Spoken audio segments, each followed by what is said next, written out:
The Mutual Broadcasting System presents The Zero Hour. This is The Zero Hour on Mutual Radio.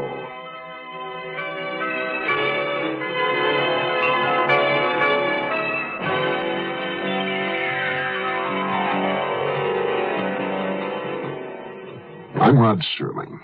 You're listening to The Zero Hour. Rest your eyes.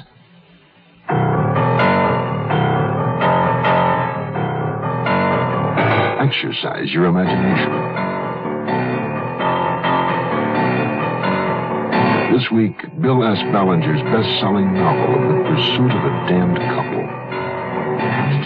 The wife of the red-haired man. Starring Patty Duke Astin, John Astin,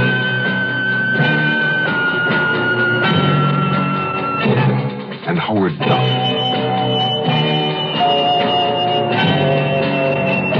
In Elliot Lewis's production of The Zero Hour.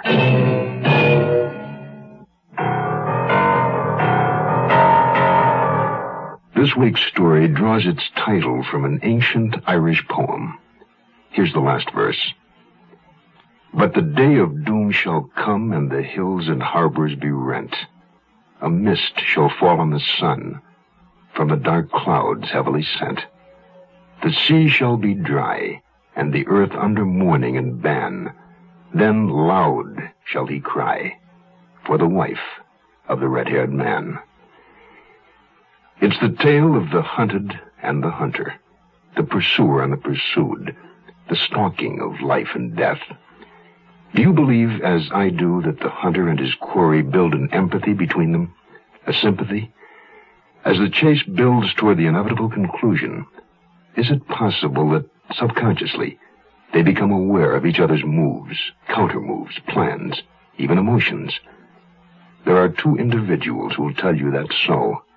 The poet and the cop. Our story begins after this word.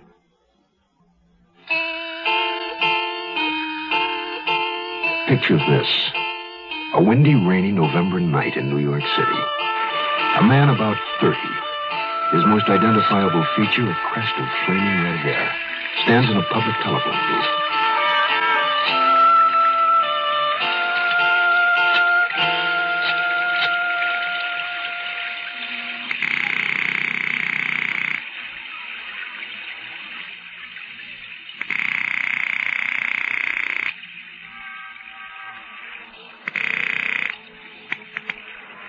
Hello? Hello? Mrs. Rohan? This is the Turner house. There's no one... Rohan? Did you say Rohan? Hello? Who is this?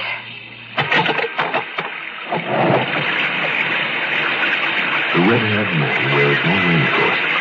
When he pulls up his jacket collar, we see a revolver stuck into his trousers. The red-haired man walks to the end of the street, where he turns and is lost to our view. His destination is East Vander's Place, a small exclusive street near the river, where large apartments cost a lot of money.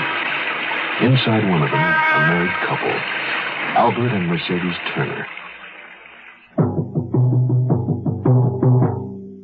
You're very quiet. What? Oh, am I? I'm sorry. Would you care to tell me who called? There wasn't anyone. I heard you asking questions. You told someone this was the Turner house. You said another name. What was it? I've forgotten. It wasn't anything. It couldn't have been. You lie badly. And you lie a great deal of the time. Don't, Albert. Please don't bait me. The door? Yes. Shall I? No. No, I'll get it.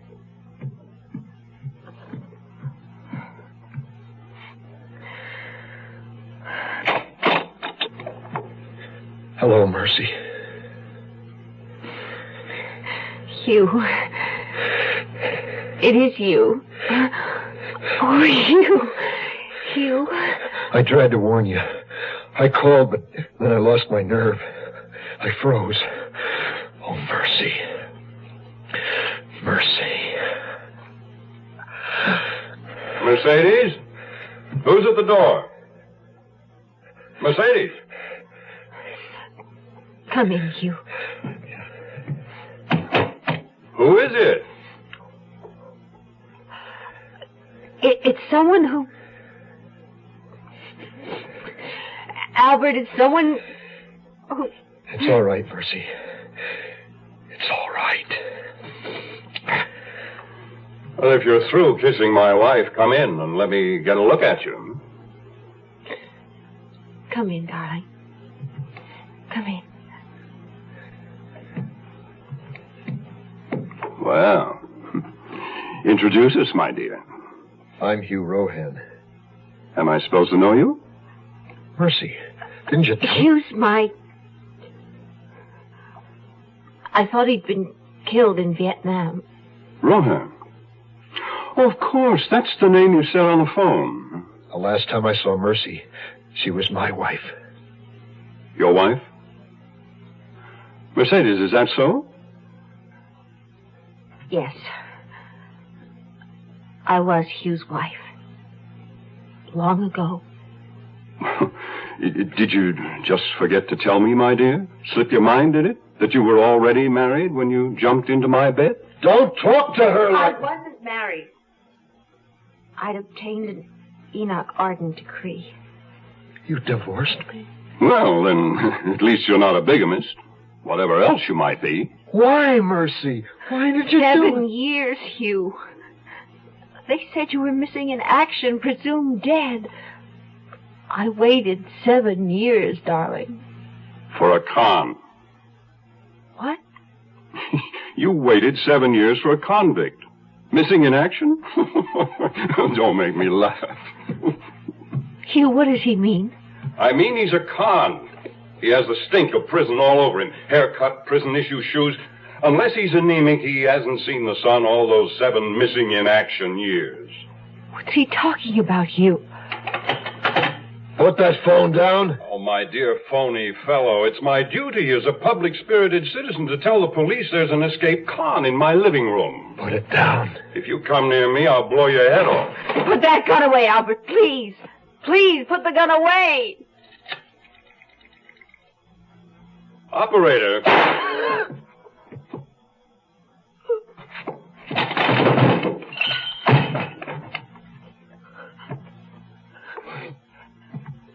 Albert? He's dead. You shot him. He was going to call the police and spoil it. I waited 7 years, Mercy. 7 years. But he's dead. What will happen to us? I don't remember if I'd ever seen a dead body before. But Hugh faced the matter as though it were almost commonplace. He hung up the phone, which had fallen to the floor, and then closed Albert's eyes. He would have separated us again. I couldn't let him do that. Was it true? What he said about you? No. We can't stay here. And we'll leave. You take what you need, and we'll leave together. No. Not yet. What? I can't leave until tomorrow. We'll need money. Oh, yeah. All right. I'll stay with you until morning. No, you have to leave now while it's dark. Otherwise, someone might see you. What about him? We'll put him in his room. The maid comes at 10 o'clock. We don't want her to find him right away. All right. Where do you want him? His bedroom.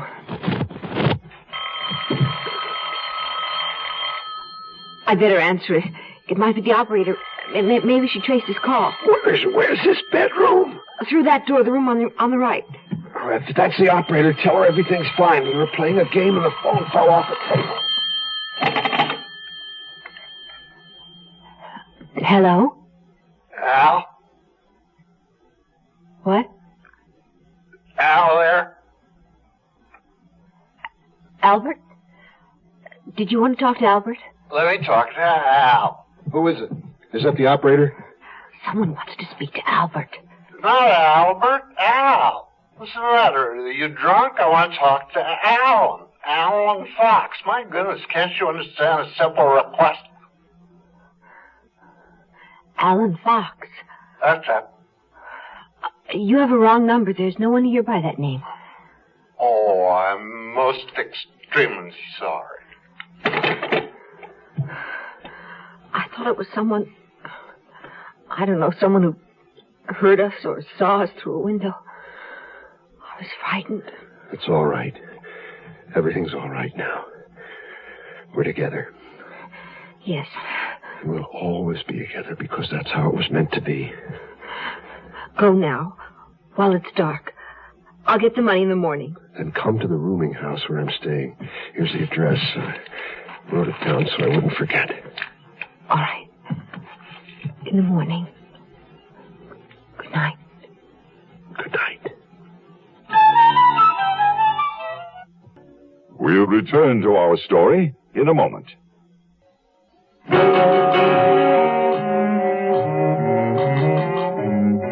My name is Williams, detective 19th Precinct. Not every detective working on a murder in New York City belongs to the homicide squad. A detective from the precinct where the killing occurs is also assigned to it. East Vanda's place is in the 19th, and therefore the report of Albert Turner's death came over our desk, and I went out on it. The medical examiner and the technical services crew were already there when I arrived. Williams, over here. Hey, you precinct guys sleep in or what? It's almost noon. Only got it half hour ago. Went homicide here. Half hour ago. I just got there. Oh, this is quite some beautiful layout. Yeah, it's class. Real dough. Who reported it? The maid, Thelma Jordan. She found the body. Miss Jordan? Turner's her boss. She'll tell you about it. Yes, Mr. Scores. This is Detective Williams here, Miss Jordan, 19th Precinct. He'll be working with me on this. Hello. Tell me where you found Mr. Turner. Well, the poor man was in his bedroom. I thought he was asleep, lying in bed, covers all drawn up. He live here alone? Oh, no, sir. They're married. There's a Mrs. Turner? Oh, yes, indeed. Well, where is she?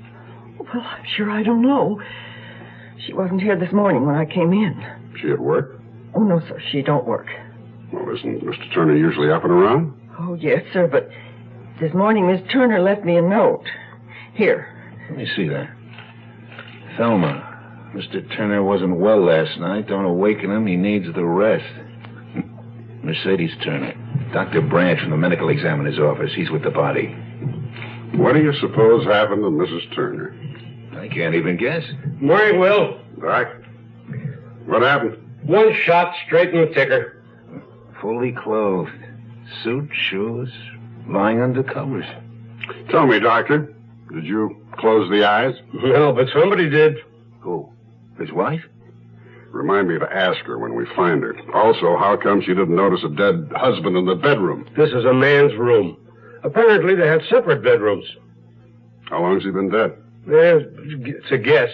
I'd say since around midnight. Another guess for you, Doc. Possible suicide? Negative.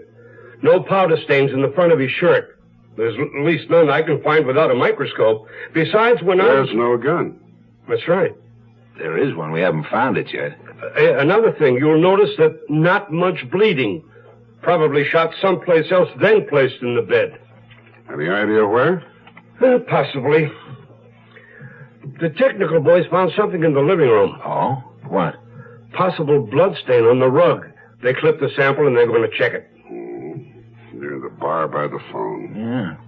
Shot as he was calling someone? Maybe. You know, when I got here, this chair had been pulled up to cover that stain. The boys nearly missed it. Yeah. Oh, Miss Jordan? Yes? Listen, does Miss Turner have a book where she keeps phone numbers, stores, shops, beauty parlor, places where she might be this morning? Yeah, I'll get it. And would you check her things for us, see if anything's missing? Yeah, right away. Where do you suppose she is, Will? I don't know. Can't even guess. Think maybe something's happened to her? It's possible, Scores. It's very possible. The Zero Hour continues.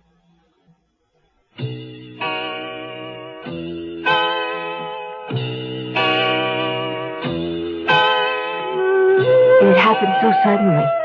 All of it. Hugh returned from the dead, holding me in his arms.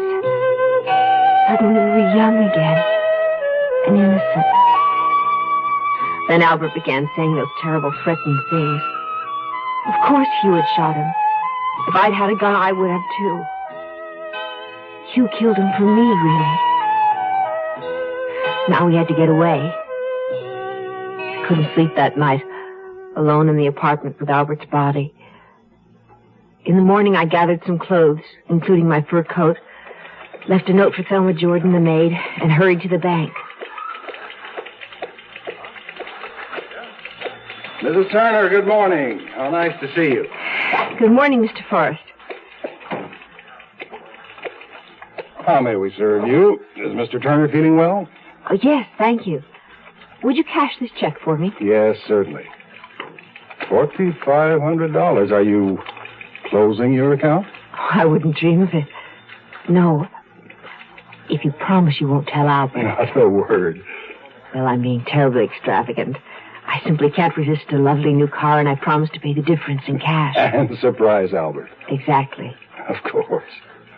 Oh, and while you're getting the cash, I promised Albert I'd bring him some papers he left in our safe deposit box. The money will be here when you get back. Thanks so much.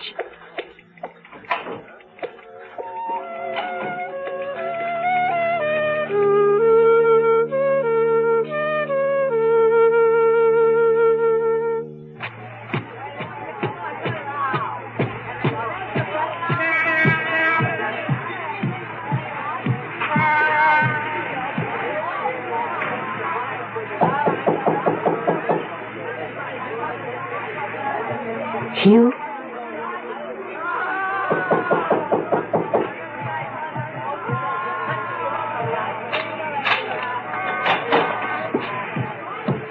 Mercy? Oh, Mercy. Oh, Hugh. My love. Come in.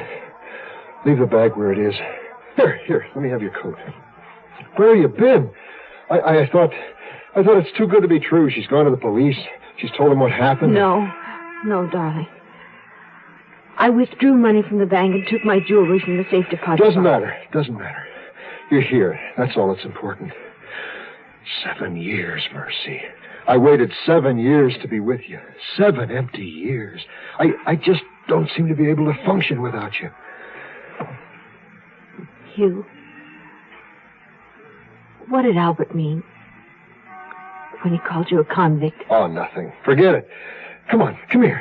Come here with me. Here, sit down.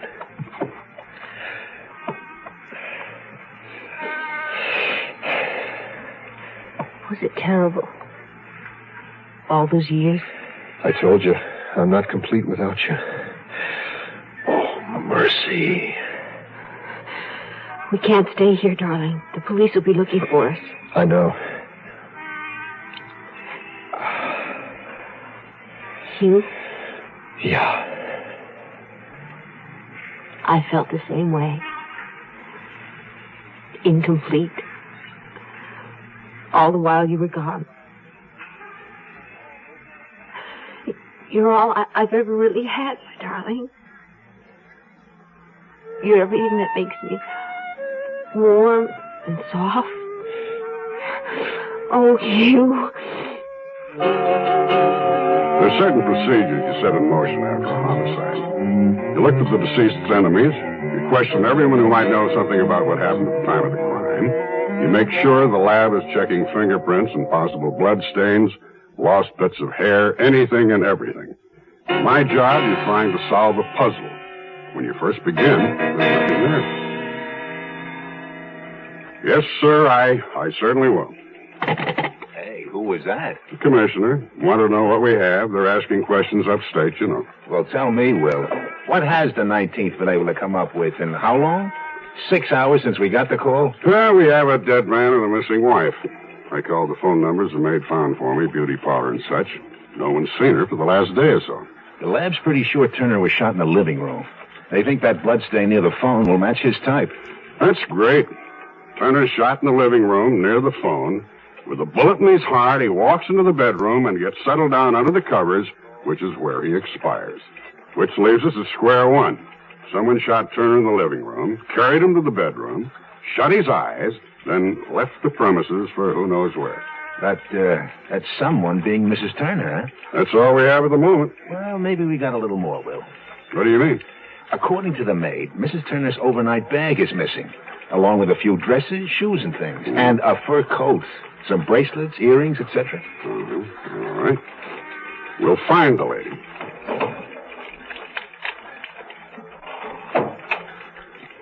Mrs. Mercedes Turner. Last seen when? Last night? Yeah, as far as we know.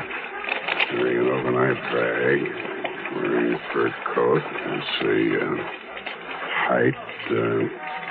You got a picture of her? From the apartment, you mean? Yeah, from the apartment. Every dummy in the world has snapshots. Weddings, picnics, holidays, trips, whatever. Not this lady. What? We tore that place apart, Will. There is no picture of her. We're putting out on all points for Mercedes Turner, and we don't have the faintest idea what she looks like.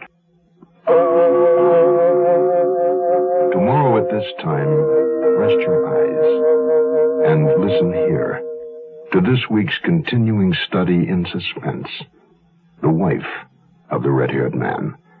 I'm Rod Serling.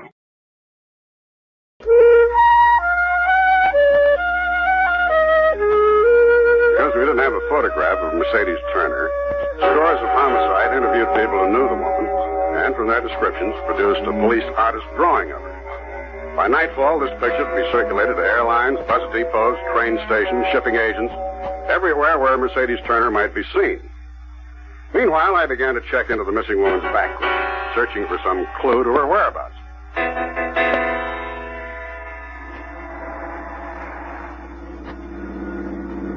Mercedes Turner's maiden name was Clinton. Her home had been in Mountain Forge, Connecticut. I drove up there.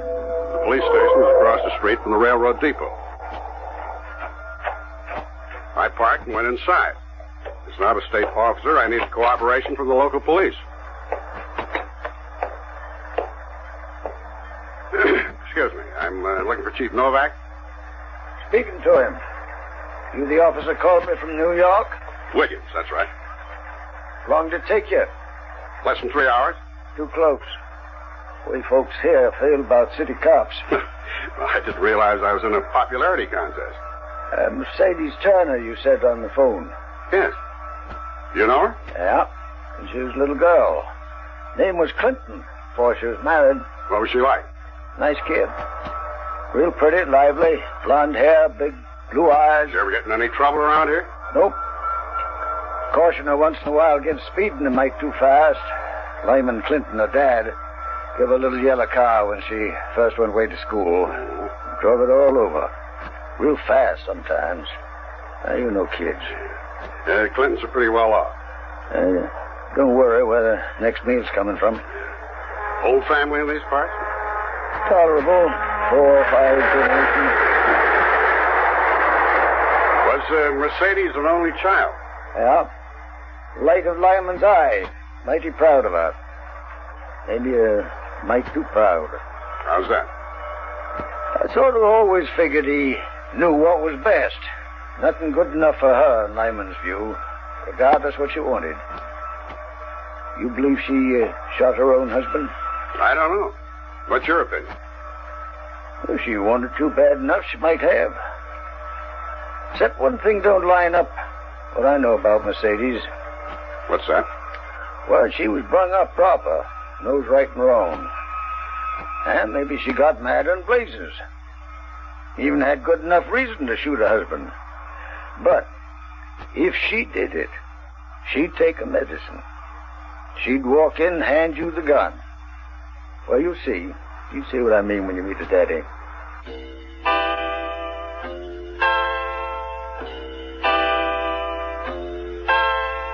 We left Hugh's terrible little room hand in hand, like young lovers off on an adventure. I knew we had to get out of the city, and so did Hugh. We took a bus across the river to Jersey City and got off on a bleak street lined with used car lots, garages, auto parts stores, crawling and sprawling beside one another. We bought an afternoon newspaper, ducked into a shabby little diner, and ordered coffee. Here it is, see? They found him. Yes. But they don't know about you. They're looking for a woman alone. They're looking for me. Mercy, after I left last night... I took every picture of myself I could find and Albert's gun and threw them away. Ah, that's good. Now, gotta get away from here. Where should we go? Anywhere. It doesn't matter. Just leave before they find out about me. Yes. I thought we'd buy a car. That's good. That's good. The police will expect you to take a plane or a bus or whatever. All right. Wait for me. I'll get a car. Be careful. Be very careful.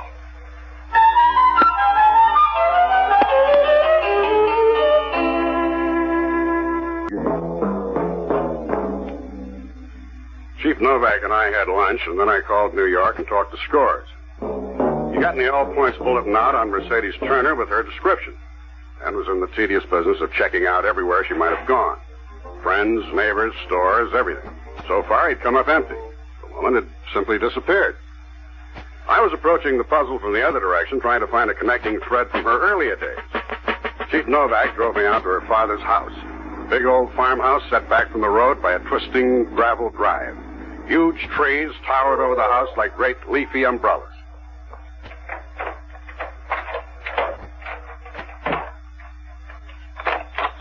Come in. Lyman Clinton, the woman's father, was tall and thin, a bit stooped. He had a long, thin face with creases running from cheek to nose, snow-white hair. He led Novak and me into a study off the big living room. He motioned us to a couple of worn, shiny leather chairs and seated himself behind an old-fashioned roll-top desk. It was a genteel, patrician background for a woman I was beginning to suspect of murder. Chief Novak says you want to talk about my daughter. That's right, Mr. Clinton. Now, before we get started, if I did know anything, I doubt I'd tell you. Furthermore, I'll never believe she shot Albert Turner. Did she have any reason to shoot him? None I know about it. Anyone else want to shoot him?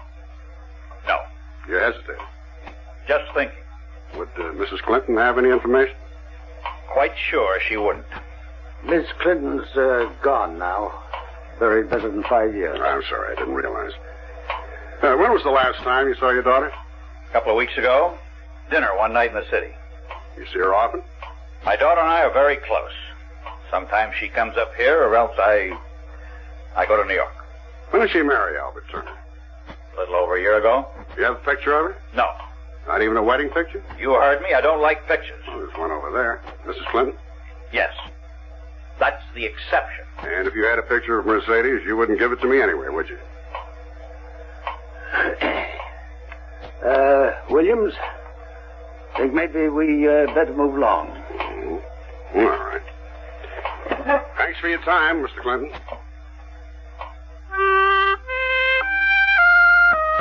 It was while I was buying the car that the questions began gnawing at me. Questions about Hugh. When the war in Vietnam began, Hugh had been one of the first to be drafted. He shipped out very soon after his induction, and then nothing. No word, no trace, nothing. The Red Cross helped me, but all we could learn was that he was missing. Missing in action, they said. And then, as years went by, presumed dead. But I waited. And I felt myself drying up, aging without him.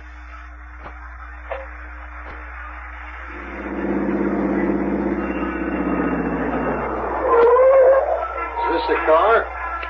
It's not bad. This is it. What names you use? Mrs. Walter Brewer, Trenton, New Jersey. Slide over. I'll drive. Do you have a license? You've been away a long time. Yours isn't good now either. Has your right name on it. What's the difference? If we're stopped, that's it for both of us. it.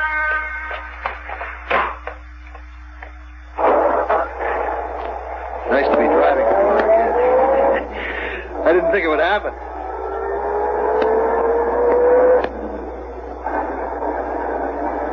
Where are we going?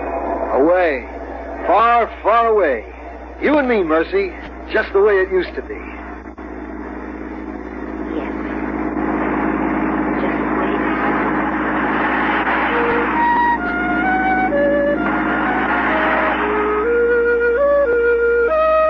After we left Mercedes Turner's father, Chief Novak had someone else he thought I should see. A woman, Clara Goldwater, who'd been close to Mercedes in high school. Clara was married now, wife of a foundry worker in Mountain Forge. I'll wait here. Their home was a squatting, shapeless bungalow in a shabby, genteel sort of neighborhood. You've seen a million places like it.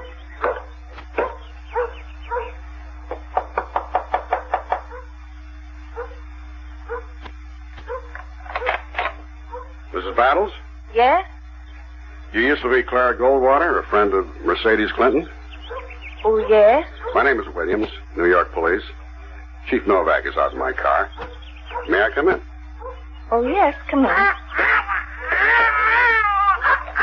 Hush, Thelma. Oh, this time of day she's cranky. Sit down, please. Thank you. What do you want? A little information about Mercedes Clinton Turner. Whatever for? She's disappeared. Just gone? Something like that. Oh, my goodness. I know you're busy. This won't take long. When did you last see Mercedes? Oh, not in ages. Years. In high school. Then we sort of drifted apart. But you remember her well. Oh, yes. Such a beauty. Never say that about me. I was the plain one. But we were real close friends, at least for a while. And then she went her way and I went mine. Settled down here. You ever meet her husband? Albert Turner? What kind of man is he? Quiet, when I saw him. Quiet kind of. Kind that broods over things? Did he have something to brood over? Might have. You think Mercy's in trouble? Real trouble? Yes. She's in a great deal of trouble. Enough to make me break my word? Mrs. Battles, if you know anything at all, you should tell me. Oh, Mercy made me swear. Really swear on the Bible I'd never tell a soul. Even after her daddy found out about it and broke it up. Yes?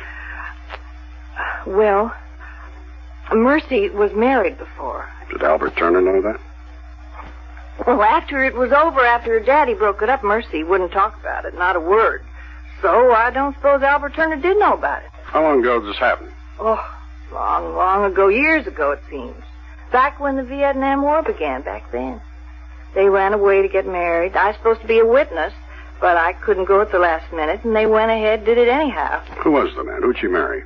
A boy she met impressed her. Well, she was going to school there? Must have been so long ago. I remember he was poor. And they were both awful young and so much in love. They were going to keep it a secret. What was the boy's name? His last name was Rohan. Can't recall his first name. What a pretty picture they made. In what way? Well, she was so blonde, and he had red hair, flaming red hair, like he was on fire.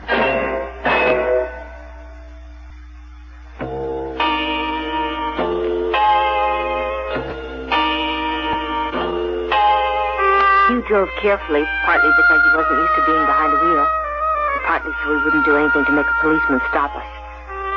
We drove south without even discussing why. I found myself staring at him. At the flaming red hair, the boyish face, tired now, worn. He must have felt me staring at him because he shifted in the seat to look at me.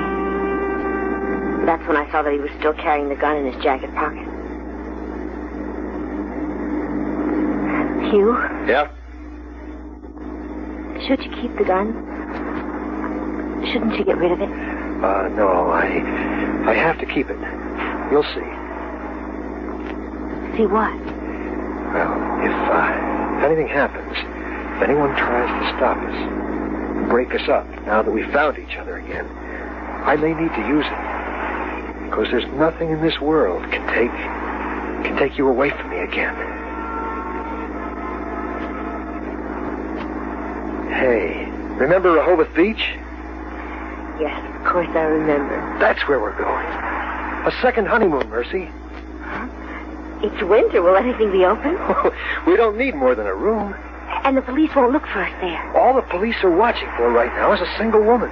They don't know about the car, or the jersey plates in the car, or about me. We're going to have our second honeymoon, Mercy.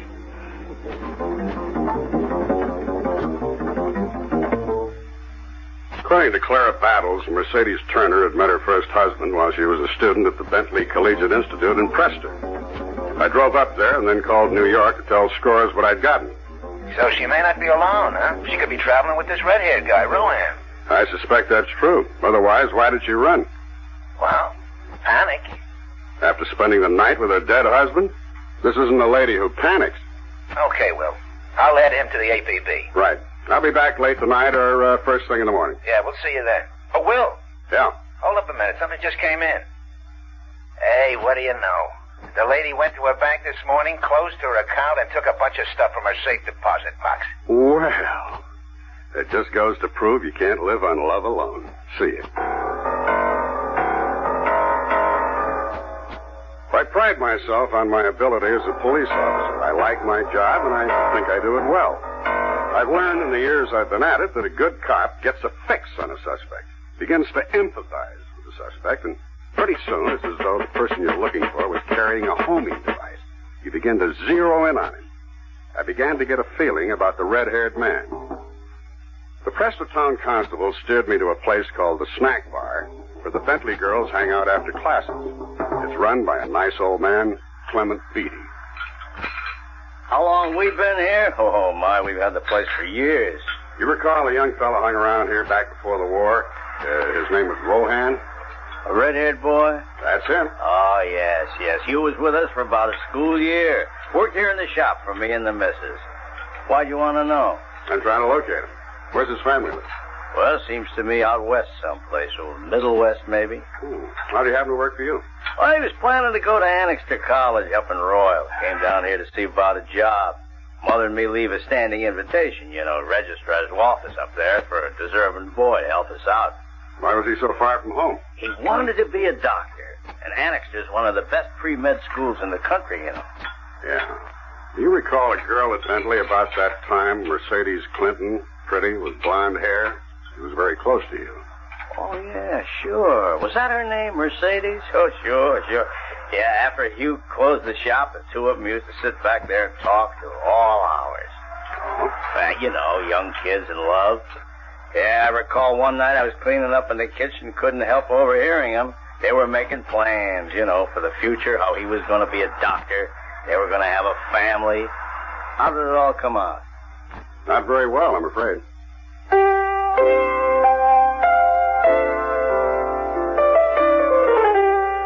We rented a tiny cabin at Rehoboth Beach, close by the water. And that night we slept in each other's arms for the first time since you'd gone off to war.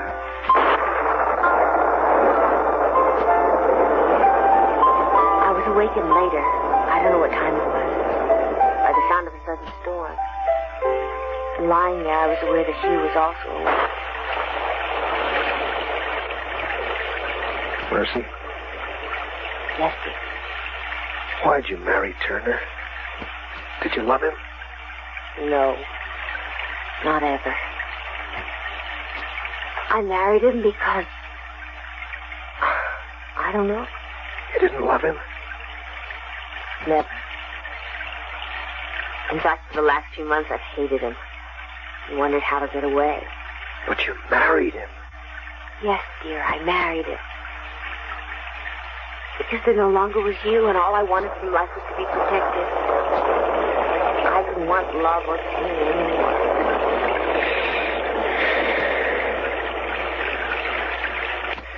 Mercy? Yes, dear. He was right, Your husband was right. About what? I was a convict. I am a convict. I escaped from prison last week. Tomorrow at this time, rest your eyes and listen here to this week's continuing study in suspense, The Wife of the Red-Haired Man. I'm Rod Serling. Hugh Rohan, supposedly killed in Vietnam, returns after an absence of 7 years to find his wife remarried to Albert Turner. In a confrontation, Rohan, the red-haired man, panics and kills Turner. Mercedes Turner, still in love with Rohan, flees with him. She hurriedly gathers money and her jewels, buys a car, and the two escape New York and drive to Delaware. 2 detectives, Williams from the 19th Precinct and Scores from Homicide, are assigned to the case. Williams finds that Mercedes Turner was secretly married to Hugh Rohan before her second unhappy marriage to Albert Turner. However, he doesn't know it was Rohan who shot Turner, or is he yet aware that the fugitive Rohan even exists?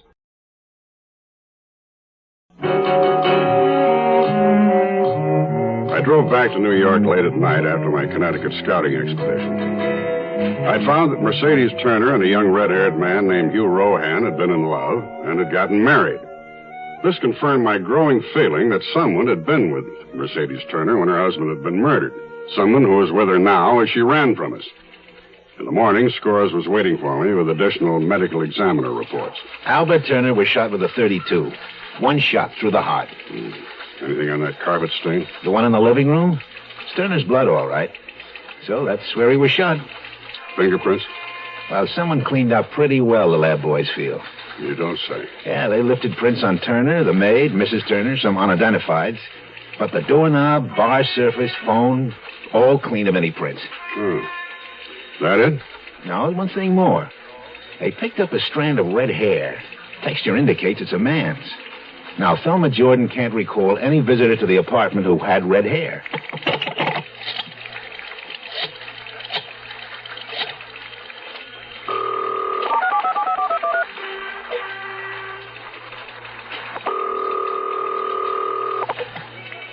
Hello? Miss Battles? Yes? This is Detective Williams from the New York City Police. I spoke to you yesterday. Mr. Williams, the paper says murder. You didn't say anything about murder. Mrs. Battles, tell me. After Mercedes' father annulled her marriage to Hugh Rohan, what happened to Rohan? The war happened. He went to Vietnam. And what then? I don't know. I guess he got killed over there. Why do you say that? Because Mercy loved you, no matter how her father felt. If she remarried, it was because Hugh Rohan was killed in the war. All right, Miss Battles. Thank you for your help. We found a strand of red hair belongs to a ghost. Yeah, right. On the phone yesterday, you said she went to the bank first thing in the morning. Mm-hmm. Withdrew $4,500 cash. Collected maybe $50,000 in jewels from her safe deposit box. We got a description from the insurance company. And her mink coat, another $8 or $9 grand? Yeah, probably. All right, send a description of the jewelry to all jewelry stores and pawnbrokers within 2 days' drive of here. And check out the sale of every new or used car within a couple of hours' drive from here. You think she bought a car?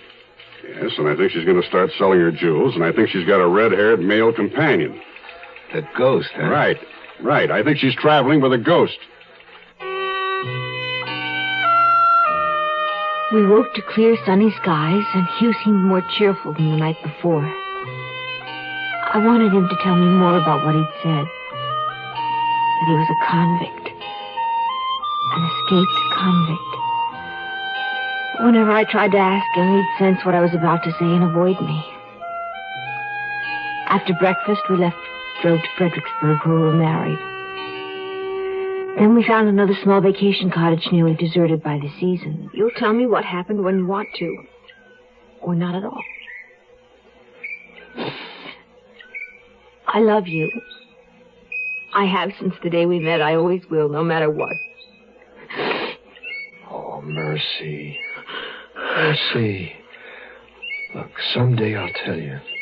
Someday. But not just now. Not yet. I'm sorry. I didn't mean to cry on our wedding day.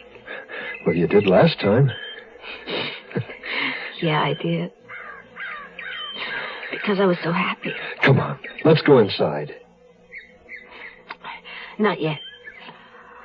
I want to drive to the drugstore. What you told me last night. What the police might have found. We have to do something about your red hair. Yes. Then even if they're looking for two people, it won't be us. I'll be right back. You wait inside. I'm not a man who believes in ghosts. I recognize that things happen which can't be explained, and I accept the fact that not everything is written out in capital letters so even a small child will understand. But when the lab finds a single red hair from a male human, then a male human with red hair was in the room where that hair was found. Yet all our information led us to the conclusion that the man in question was dead. But there was still an unexamined part of Mercedes Turner's life. Neighbors named Layton, who lived in the apartment above. Well, you can imagine our surprise. We'd been up in New Hampshire skiing, and we hadn't heard any news. And then on the way home today, we heard about it on the radio. How well did you know the Turners? Oh, casually. You know, you see them in the elevator and say hello, or they get out of a cab you get into. Mr. Turner was shot Thursday night. I believe you were here in town then. Yeah, we didn't leave until Friday afternoon. Well, sometime around midnight. We're not sure the exact time. Did you hear a revolver shot? My husband's a perfectionist about his hi-fi. We wouldn't have heard anything because this apartment's soundproofed. Uh-huh. What did you think of the Turners as people, as a couple? Mrs. Turner is a beautiful woman. I don't know about him. Oh? Polite enough in the hall and lobby, but I never really liked him. Had a feeling he could be pretty unpleasant if he wanted. On the day of the shooting, or that night, did you see any strangers around the building? Oh, in New York, everyone's a stranger. How do you remember them? Only if they're acting suspiciously or if someone's different. For instance, last Thursday in this neighborhood, did you see a man with red hair? Real red hair. What? Yes, I saw him. What was he doing? Walking down East Vanders in the rain. That's all, just walking and looking around as if he were searching for an address.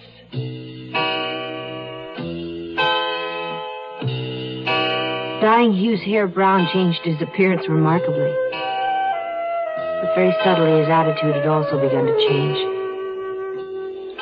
Perhaps it was because my memories were of a younger, more innocent time, when the future was spread safely before us, ours for the taking.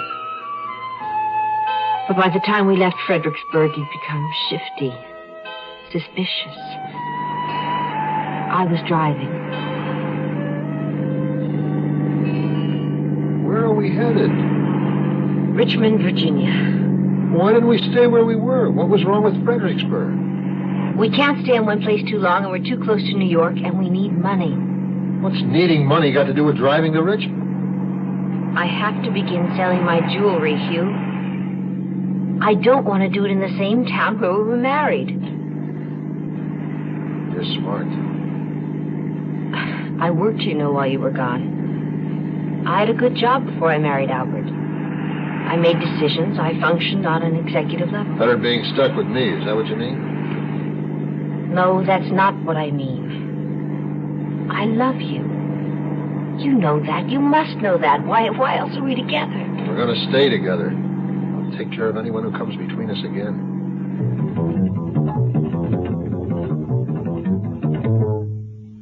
In Richmond, I found a company, the Dixie Jewelers, which bought and sold old jewelry. The man was nice and honest, but I was shocked at what I received for my cluster diamond earrings.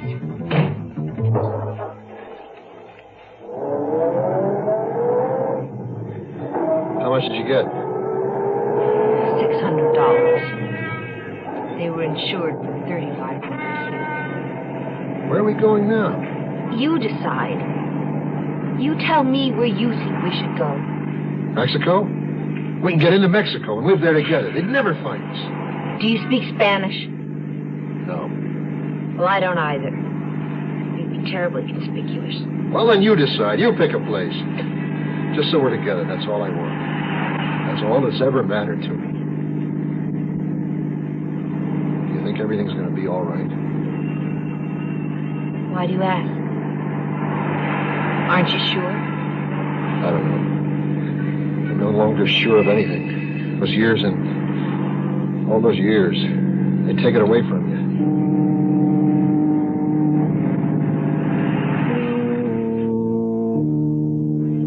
Police work takes a lot of sweat and a bit of luck. We got our first break because New York, New Jersey, and Connecticut cooperate closely on car information. A woman answering Mercedes Turner's description had bought a used car in Jersey City, Jersey plates. When we checked out the name and address she'd given for transfer of title, we found there was no such person and no such address. A teletype to the Delaware State Bridge Authority brought us further information. A trooper remembered the car because it was driven by a man with flaming red hair. The car had crossed the bridge at the end of the Jersey Turnpike. From there, it might have gone into Delaware, Maryland, or Virginia.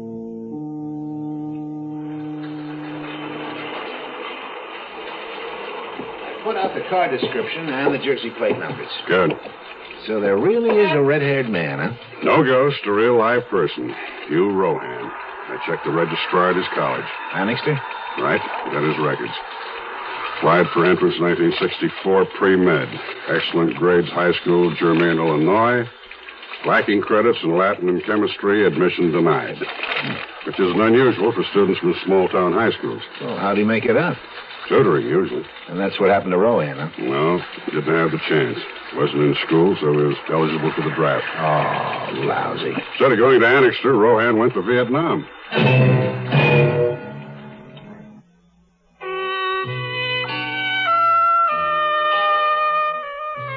We drove all day under a sky the color of gray worsted. Occasionally the wind tore narrow rifts through the overcast for a watery sun to peep through. We stayed that night at a motel. Our room was as impersonal as a rented locker. We tried having a drink to help us forget everything that had happened. It didn't work. You sorry you came? No. I had to come. You can't be sorry for what had to be.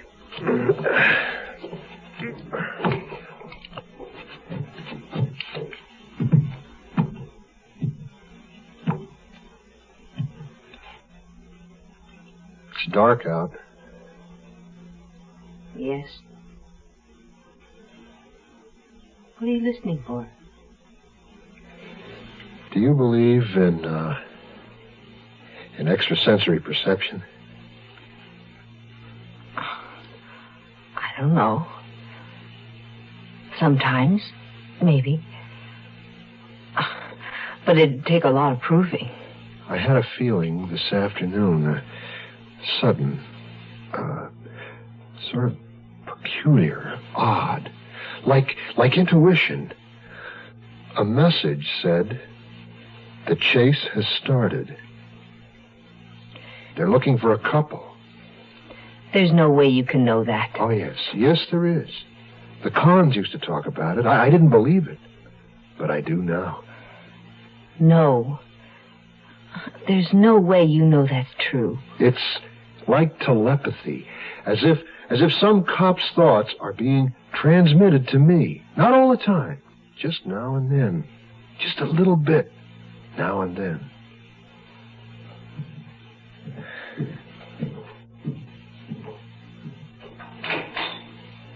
Where are you going? There's a car parked out there. Michigan plates. I'm going to get rid of our Jersey ones.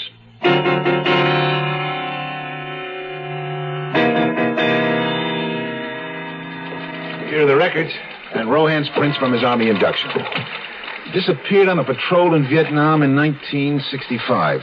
Missing in action, presumed dead. We get anything on our wanted flyers? I think we did, Will. A couple of days before Albert Turner was shot, 3 cons broke out of Bordeaux prison in Canada. Now, 2 of them were recaptured, but one is still at large. And that one's got red hair. What name? John Red Cargill. Seaman's papers. 3 to 10 for false passport, illegal entry, and smuggling. He'd served 7 when he split. Cargill's prints match Rohan's. Picture of Cargill? Correspondence Bureau received a telephoto copy of him from Montreal. Right here. Yeah. It's funny. I knew he'd look like this. Good features, clean cut, sensitive mouth, eyes. I could see him in my mind. Yeah. Guy like that, 7 years in prison. He'd probably crack open pretty easy. But, well, the trouble is, we don't really know if he shot Albert Turner. Rohan and the Clinton girl were married when they were kids. Their old man annulled the marriage. Wait a minute. And the woman's safety deposit was opened. What's the matter? What's putting it? This list of contents. Insurance policies, empty silk jewel case, title to co-op. Here we are. Why would she keep an empty envelope? Oh, probably she didn't bother to throw it out. Or maybe there was a return address on it.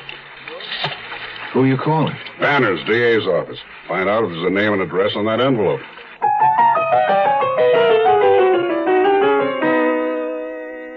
We didn't stop again until we reached Kansas City. We had run from the Atlantic to the Midlands. Hugh's mood varied from moment to moment. Sometimes he was cheerful and optimistic, and I had hopes, against my better sense, that perhaps something would work out for us. But then he'd plunge into gloom and despair. And try as I might, I could see no future for us except to run until we were caught. Perhaps he felt the same way in that tiny Kansas City hotel room. Oh, Hugh, please put that gun away. I need it. Reminds me of prison. What I may need to do so I don't go back there. You have to get rid of it. It's direct evidence. I won't let matters get that far. Why did you marry Turner? I told you why. You were gone so long. I tried to convince myself that I didn't love you anymore. But the moment you came back, it was the same way it had always been. Isn't that enough? But now you're... What do you think? What are you thinking? That I'm different? That I'm not the same? We've both changed, darling. I no longer know what you think or feel either. Both of us together, possibly we can make one whole person.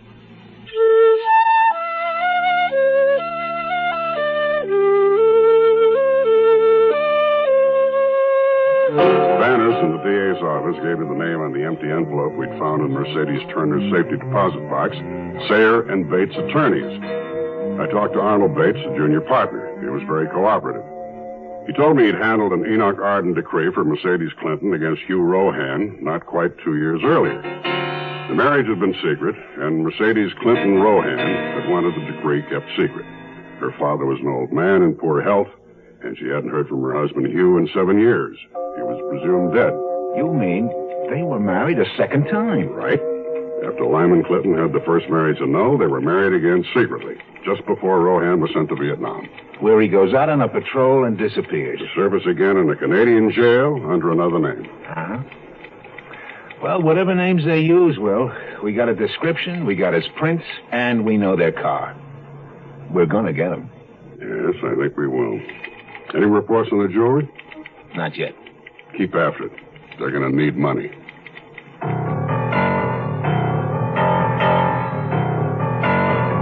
During the day. For tonight, the temperature for Kansas City and vicinity should dip to 39 degrees.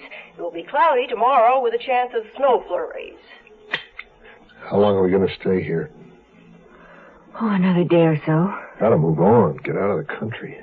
We need money to do that. Hugh, don't the police get reports on pawned articles? Yeah. So I've heard. Instead of pawning my things, I'll run an ad in the paper and sell them myself. That's dangerous. No, I don't think so. Kansas City is a big place. The police won't pay any attention to a newspaper ad. And then we'll move on? Yes. Hugh, I promised I wouldn't ask you about prison, and I'll keep that promise. I don't want to talk about it. But we must get out of the country. To do that, we'll need passports. Well? Do you know anyone? someone who could get us passports? In prison, I knew... We have to leave the country. Yeah.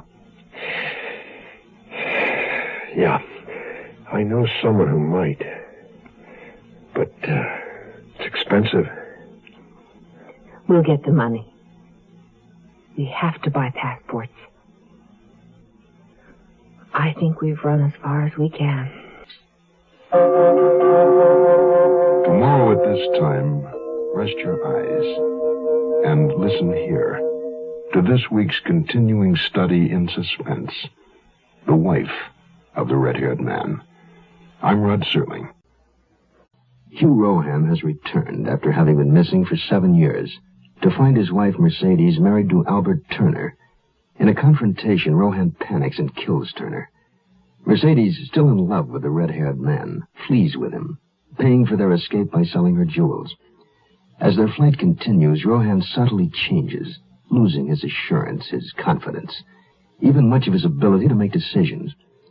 Assigned to the case are 2 New York City detectives, Scores of homicide, and Williams of the 19th Precinct. They have been painstakingly putting together the puzzle of Albert Turner's murder by tracing Mercedes Turner and Hugh Rohan's earlier life.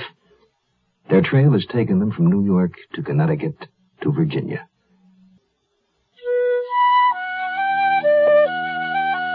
Time is what's needed in police work.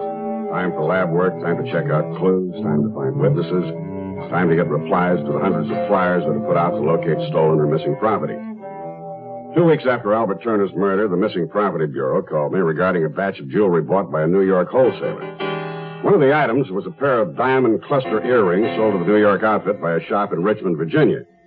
The earrings were those described by the insurance company as belonging to Mercedes Turner, part of the jewelry she'd taken from her safe deposit box the morning after her husband's murder. I flew down to Richmond to talk to a man named Town who'd bought the earrings from the Turner woman. You'd look at this sketch, please, Mr. Town. Does the woman seem familiar to you? Yes, sir, it looks like her, sort of. But, the first gentleman I talked to in New York mentioned the name Turner. The lady I wrote out a check to was a Mrs. Brewer. As soon as the check clears, I'd like a copy of her endorsement. Compare it with our suspect's handwriting. Make sure we've got the right person. All right. I'd be pleased to help you. How'd the lady react to the money you gave her? Was she disappointed, you suggested? She was indeed. But then they always are, you know. Person don't take into account markup and resale prices and so on and so on. She was disappointed, I'd say. But she accepted your offer. Oh, yes. We've a good reputation, whether she knew it or not. I offered her a fair price, and after a few minutes of debating with herself, she accepted the check. Was she alone? Or was there a man with her? She was alone, sir. If someone was with her, he stayed outside because she was alone.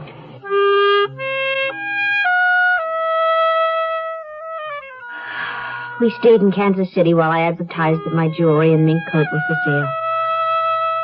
Where Hugh had wanted to run, to move constantly. Now, without explanation, he changed and seemed content to stay. Not content, perhaps, but at least no longer argumentative. Then one evening, we were sitting in our room having a drink together, when suddenly he began to talk about what had happened. Stupid. You see, I always wanted to be a doctor. All my life. To help people. Not kill them. Well, you know, war. You see things. There are things you have to do. Terrible things. Brutal, awful things. The Army reported you missing in action. Then, after a few years, they told me you were presumed dead. Well, what happened was, see, this one day, we were out on a search and destroy. I was on one flank, and it was all quiet and pretty. I remember a jet, a passenger jet, Air France, I think, flying overhead, filled with civilians going about their peaceful business. And what happened that day, honey? All hell broke loose. I don't know, they must have been waiting for us. I got separated. I couldn't find anyone.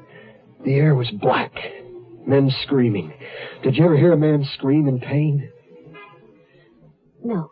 You see, it's not that I was yellow, but All that blood and terror, pain.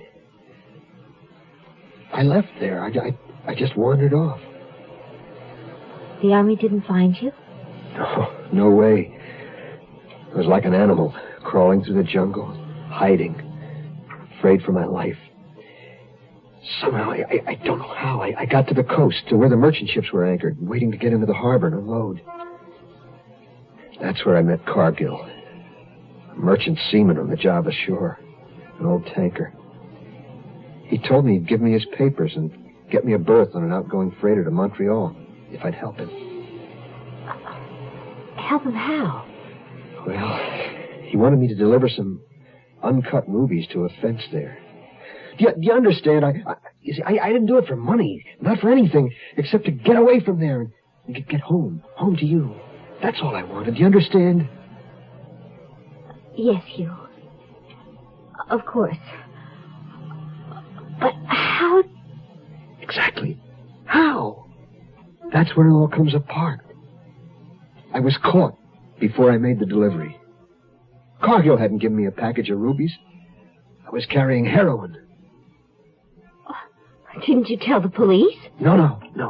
I kept Cargill's papers and shut up. You see, I thought I'd serve my time and not tell anyone, not even you, till it was over.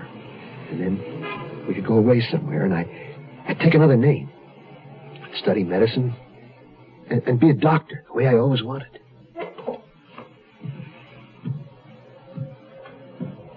Look at me, Mercy. Yes, dear. Is it too late? I don't know. You don't blame me? No. In New Orleans, there's a man who can get us passports, but it's expensive. We'll sell more jewelry. And someone will buy the coat. He's after us, you know. Who? A cop. I told you, I know when he's onto something. It's like the two of us are connected. Hugh, he may be after us. We don't know what they found out. I'm going to paint the car blue. And I'm going to get another set of plates. I'll be back.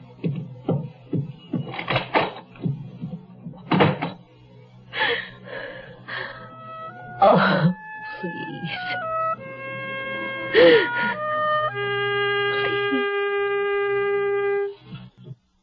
After we recovered the earrings, I guessed Mercedes Turner would confine future sales to private parties. If she'd been as upset as the jeweler described her over not receiving a retail price for her merchandise, she'd advertise and take her chance on private buyer sales. That would also apply to her fur coat. One thing for sure, they were going to need all the money they could get their hands on to keep running. I judged they might have gone south from Richmond. I figured it was more likely they'd head west to get as far away as possible from New York. I arranged with the Bureau of Information to subscribe to a clipping service covering 18 cities. Places like Louisville, Kansas City, St. Louis, Oklahoma City, through the area where I figured they'd most likely be. We wanted to look in the personal columns of those local newspapers at items for sale. There was a 3-day lag before the first clippings arrived. Scores and I began wading through a box of the stuff. Oh, boy. Never realized so many people had so much stuff for sale. Wearing you down, huh? Well, it's beginning to, Will. Oh, look at this. Watches for sale. Also necklaces, bracelets, pendants, brooches, earrings. Anything your heart desires is from sale, from coast to coast. And this. Mink coat. Turner woman had a mink coat. No name or address in the air, just the Jefferson Hotel, Kansas City, room 1417, and the hotel phone number.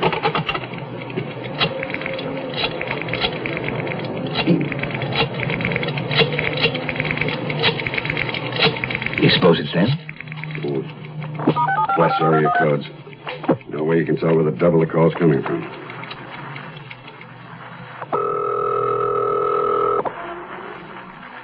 You're nervous, Will. Yep. Good morning, Jefferson Hotel. Room 1417, please. Will you hold? That line is busy. Yes, I'll wait. They ringing? Yeah, room phone's busy. I'm on hold. Why don't you pick up the extension? Yeah.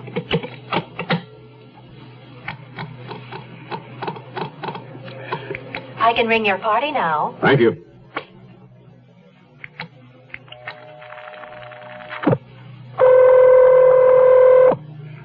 Hello. Room 1417? Yes? You the party offering a mink coat for sale? No. There was an ad last Sunday's newspaper advertising a fur coat for sale. No, I don't know anything about it. I just checked in last night. Sorry. Oh, I see. Well, get the hotel operator for me again, will you, please? Yeah, sure. Operator, may I help you? Yes, operator. This is the New York police. Who was the party checked out of room 1417 yesterday? One moment, sir. I'll check that for you. You think it was them, huh? Almost sure. Sir, the party registered as Mr. and Mrs. Y.V. Garfield, North Sneedham Drive, Detroit, Michigan. Thank you, operator. Okay, I'll check it out with Detroit. 8-5 and even, they're phony. I'll get some more information from the Kansas City cops.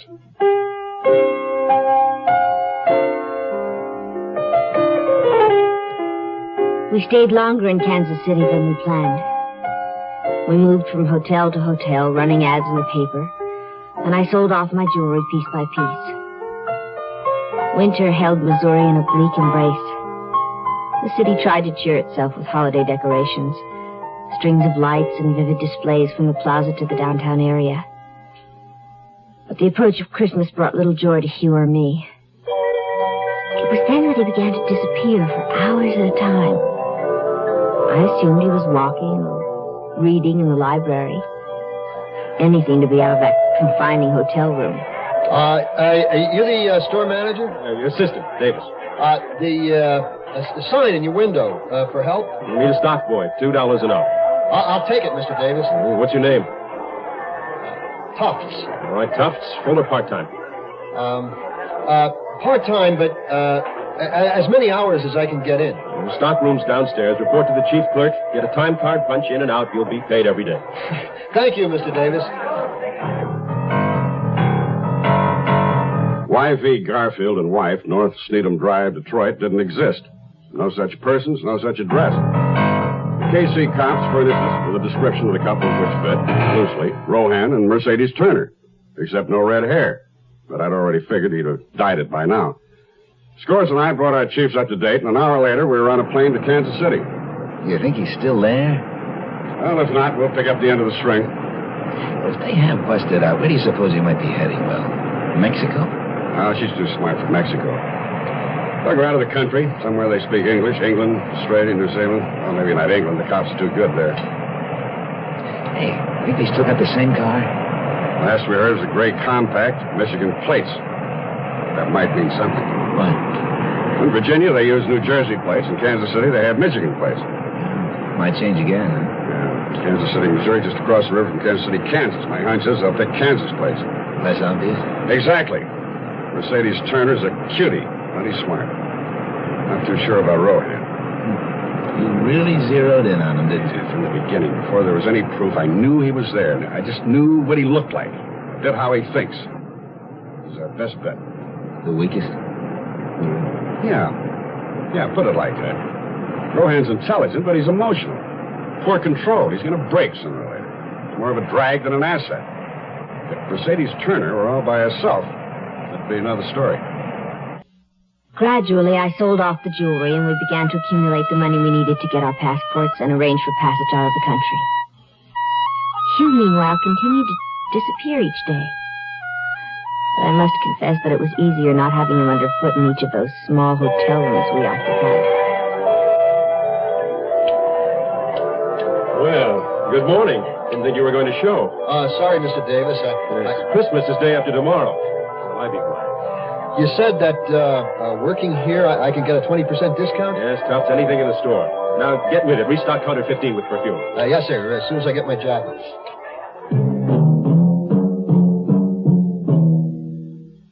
We arrived in Kansas City before noon. The local cops gave us plenty of cooperation. We started checking hotels, big and little, good and bad, a million of them.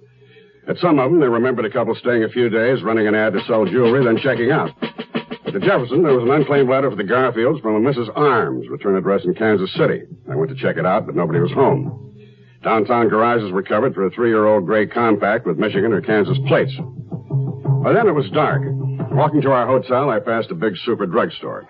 I needed some things. Went in. Walked back toward men's toiletries. Can I help you? Yes, I need a shaving kit and some blades. How about a new electric razor? No, just blades, cream, aftershave. Something wrong? A man over there by the perfume counter. From the stockroom. Has he been here long? Most of us are extra help for the Christmas rush. Is there anything else? No, I don't think so. Hey, where'd he go? Why, back to the stockroom, I guess. Where? Where's that? In the basement. Hey, your things! Don't you want them? A guy just come through here? Yeah, Tufts, like a rocket in his tail, same as you. Which way? The alley.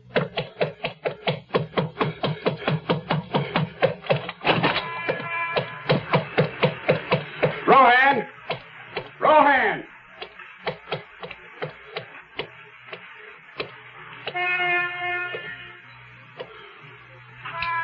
Lost him.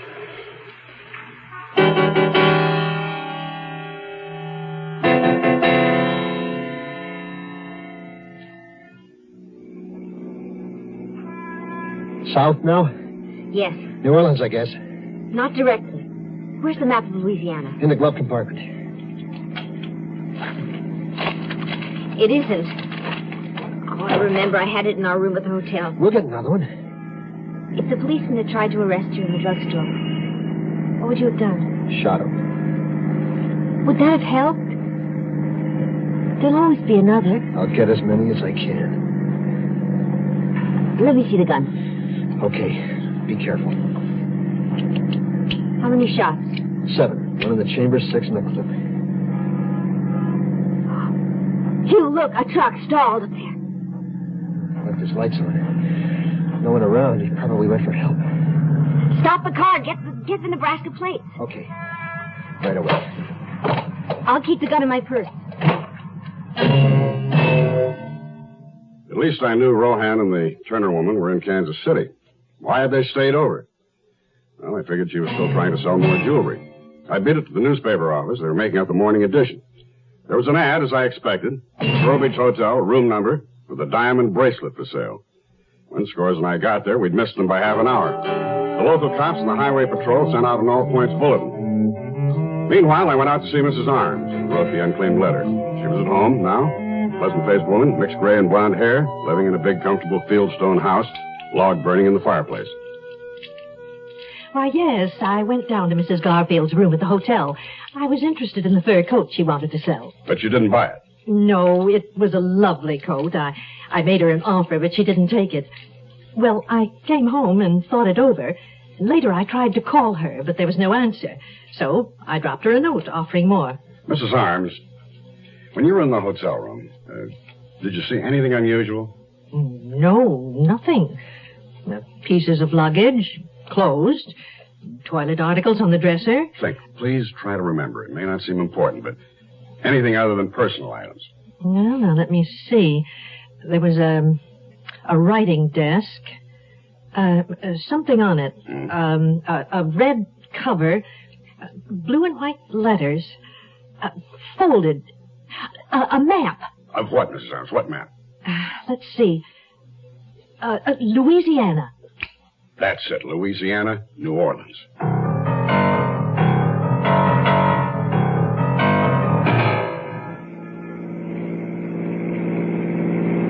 What town is this?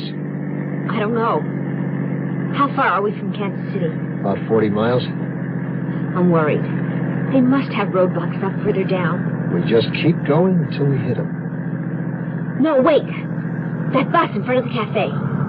Hugh, let me off here. Middle of the block. What for? I'm catching that bus south. We have to split up here. It's the only way to get through. Wait a minute. No. Take this money. Meet me in New Orleans. The old hotel on Tupelo Street. Use the name Graham. When? Christmas. Be careful.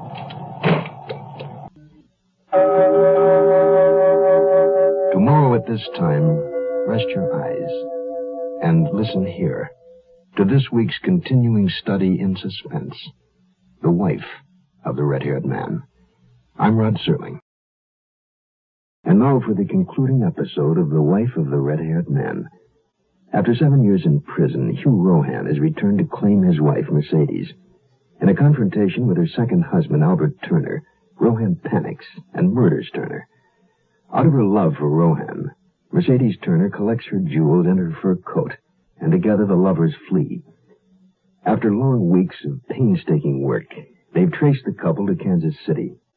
But once again, Mercedes Turner and Hugh Rohan evade them by splitting up. She to take a bus to New Orleans, he to drive their car alone.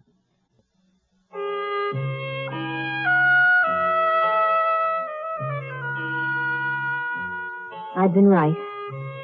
Roadblocks had been set up on highways leading to New Orleans. But the police were looking for 2 people in a gray compact car. And the bus I was on was stopped only long enough for an officer to question the driver. Hugh was waiting for me in a nearly deserted hotel on Tupelo Street. He was in bed, his temperature raging.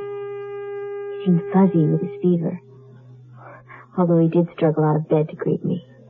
So glad to see you. I thought you weren't going to come. You sick? No, it's just a cold. I froze driving that heap without my coat. You were right about the roadblocks. Come on now. Get back in bed, honey. Okay.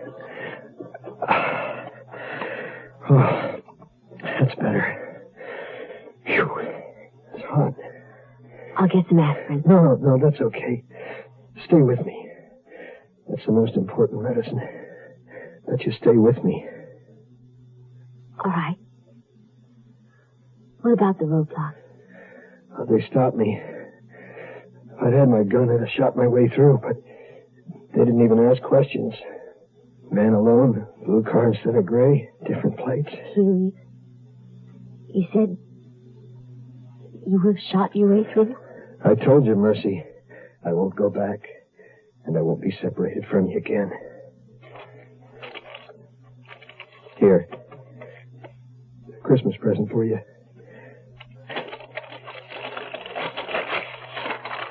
Perfume. My favorite perfume. You remembered. I can't ever forget anything about you. You want me to ask where you got the money? All right. Where? Kansas City. I had a part-time job. Stock boy. Just to buy me a Christmas present. Is there a better reason to work? I think it's the best present. Oh, I have something for you, too. A pipe. With a bowl trimmed in silver. You remembered. Honey, remember before we were married, you told me if you had me, and you were a doctor who smoked a silver-trimmed pipe, you'd be content. That was all you wanted. Yeah. Merry Christmas, honey. You don't, please. I don't cry. Please. What happened? Mercy, what happened? I don't know.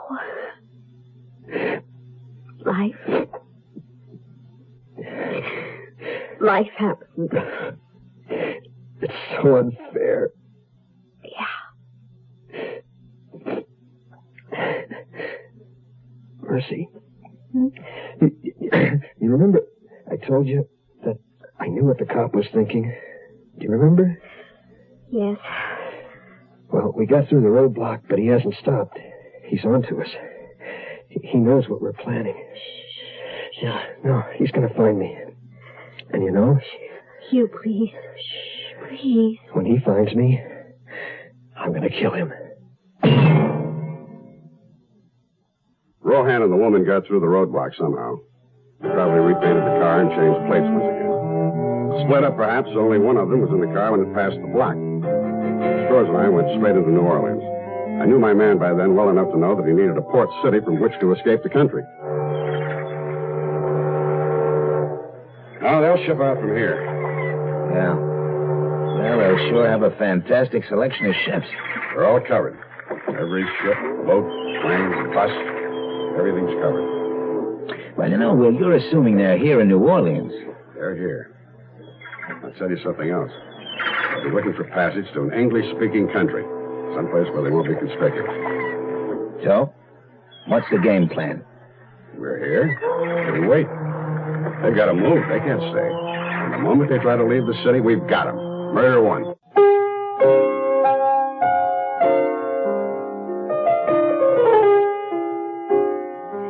We moved from the hotel the next morning, although Hugh still had a fever. I found an old rooming house, a private place the police would overlook. We were the only paying guests. It was a marvelous old home run by an ancient Southern lady who appeared too frail to keep up such a place. But she cleaned and cooked and tended her overgrown garden. And for 2 weeks, Hugh and I didn't stir from that house.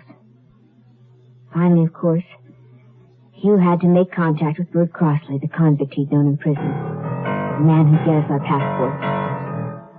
We were disappointed to find that Bert was back in prison. But he had a brother, Fritz, who owned a bar just outside the Vieux Carré, and might be able to help us. Hugh went to see him. Friend of Brother Bert, huh? Come on back to my office.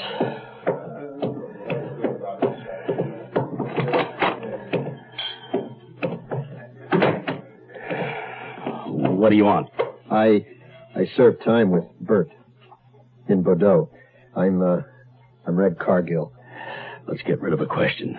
You hot? Plenty. I and my wife want to get out of the country. With a lady along, that makes it rough.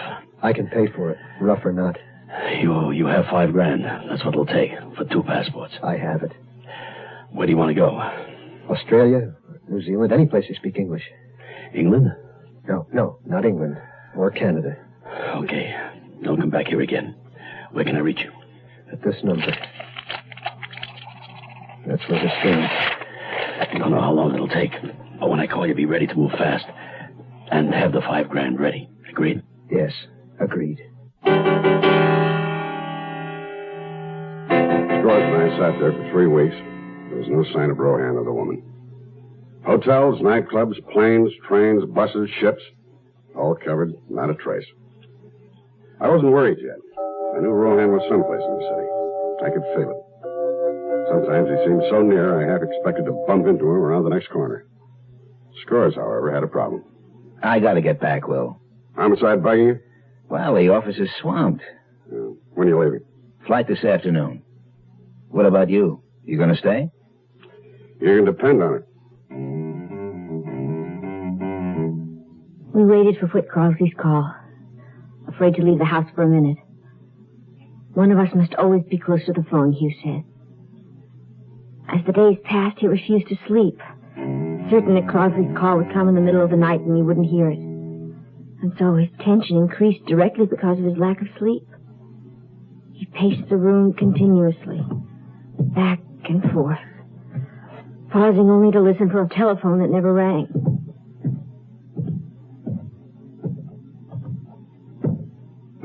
Please, honey, please lie down. Has that cop gotten to him? Is that what's happened? How could he? Because he knows what I'm doing. I told you that. I told you he knows everything I think, every move I make. Hugh. Hello? Cargill? Mercy, it's him. Listen. Yeah. Get down here right away. You're leaving in an hour. Just you. But my wife. Listen, no time to waste. Can't get you to Australia, but a ship I know. They're standing off. Gonna drop a crewman for an emergency operation. I can fix the captain. Where to? Ireland. You better take it. The ship's not berthed here, but I can get you aboard in the launch. She's got a day's call at Miami, and your wife can join you there. Percy? Take it. That's a good idea. Okay, I'll be right down. After Scores left, I spent my time haunting the docks. 100 times I thought I saw them, walking along the street or hurrying out onto a waiting ship, but it wasn't them. And gradually, a strange feeling occupied me. I lost the conviction that they were in New Orleans. Somehow, in some way, I felt certain they'd eluded me, slipped away. But how? How had they accomplished it? I made one last circle, walking from pier to wharf, covering as much of the waterfront as I could. One last time. Then, tired and thirsty, I stopped in a small bar, a place where seamen hang out. I met a Jamaican, a wiper. Bought him a drink. Charles. Oh, need this drink, man. Just out of the infirmary, appendicitis. Rupture? That's rough. Captain had to set me shore between Galveston and Miami. Nasty beat of business. What ship? Dermuid out of Sydney. Captain Lawson's master now. Now I need another berth. That shouldn't be too hard. No. I'm sorry I missed it, though. Sailing to Galway and Dublin. Never been there, you know. You said the Dermuid was sailing to Ireland? Right-o. First port of call, Galway. Any stops between? One day only, Miami. Of course. Drink up. Galway, of course.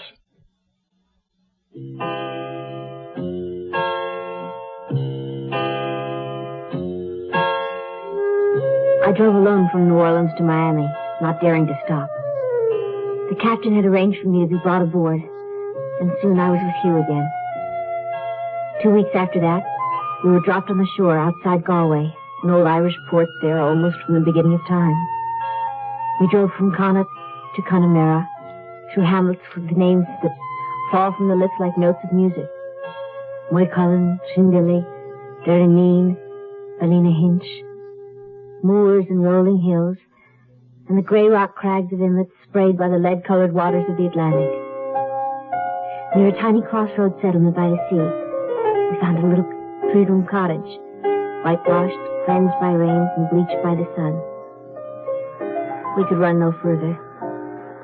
That's where we would stay. One night, eating our dinner by a turf fire. Take it away, Mercy. I'm not hungry. Do you hear it? There's something walking abroad tonight. Your imagination? No. Listen. It's only the wind. I hear it. It's there. It's the past, out there in the night. I'm going to boil some water and fill the tub. A hot bath, honey. Good for your nerves.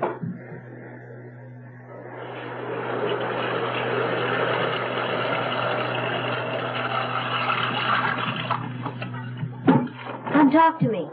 I'm busy. To the police. New York City. What are you doing?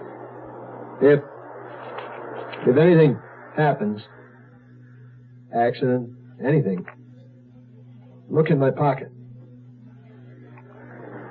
What are you saying? Only that I love you.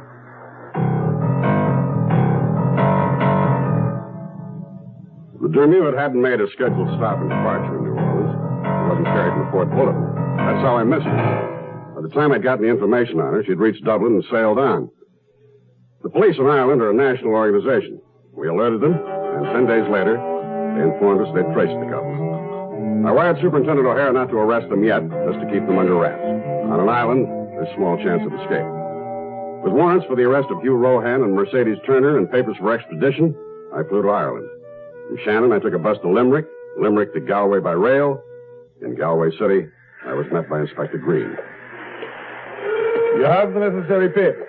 Yes, I have. All in order. I've arranged for you to stay at the hotel. The papers will be approved this night. Oh, you're not planning to pick them up until tomorrow? No, it's a bit of a drive to the cottage. Here's my car. Are you carrying a gun? Yes. Well, we don't carry them here. Well, you better tomorrow. It won't be necessary. He's armed. I know the man. He'll shoot it out. That would be foolish of him. Well, is it all right for me to carry mine? If you insist. Yes, I can arrange it. It's most unusual.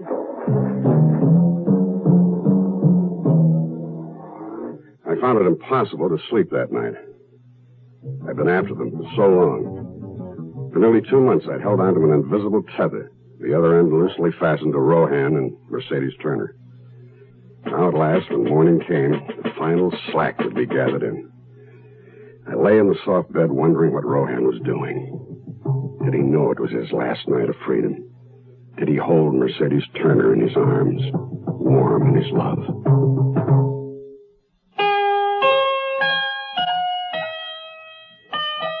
Through that night, Hugh lay close to me. He spoke only once. I'm cold, he said. Please keep me warm. I kissed him, and his lips were like ice. In the morning, he arose early, shaved, dressed with care. We sat together at the table having our coffee. It had begun to rain. What are you planning to do today? I don't know. There's a beautiful abbey at Kylemore. Shall we go see it? Perhaps. But it's a gloomy day.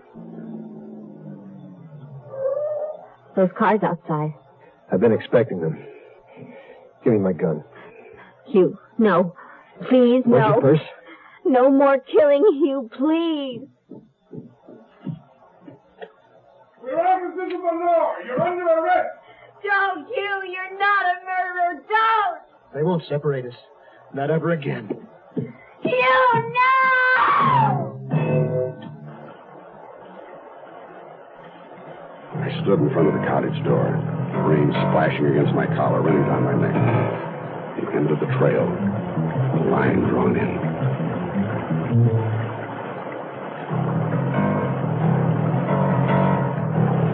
Suddenly, the door swung open, and Rohan's revolver stared me in the face. I threw myself to the ground. When he fired the second time, I shot him. Williams! Are you hurt? No. Lucky bit for you. Yes. Yes, isn't it? Yeah, if you don't mind, I'll go in alone to get the woman.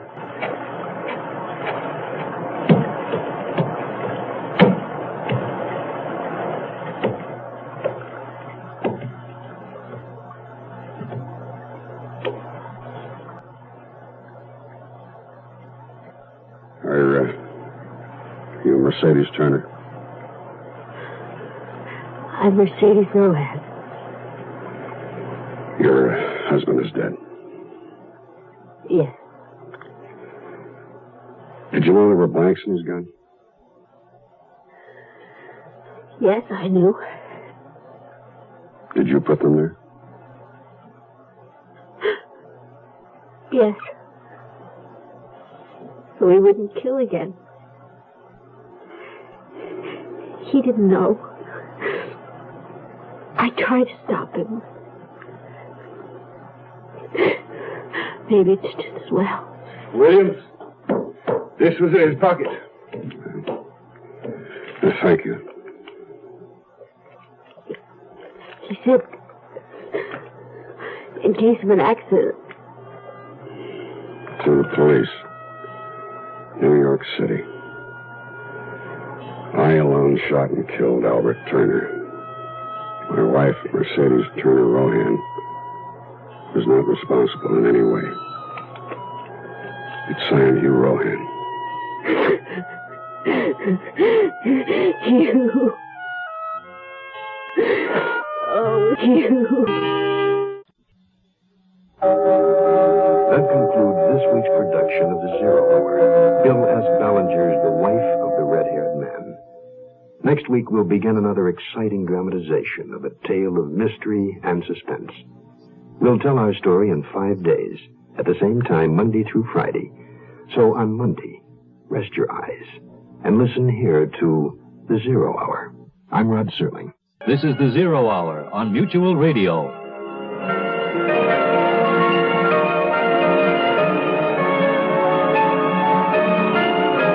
You have been listening to The Zero Hour, a presentation of the Mutual Broadcasting System in association with Hollywood Radio Theater. Heard every weekday at this time. Rod Serling is your host. Zero Hour is produced and directed by Elliott Lewis. The Hollywood Radio Theater theme was played by Ferranti and Teicher and is now available on United Artists Records and Tapes. Hugh Douglas speaking. Tune in Monday, and once again, rest your eyes and listen here to The Zero Hour. This is the Mutual Broadcasting System.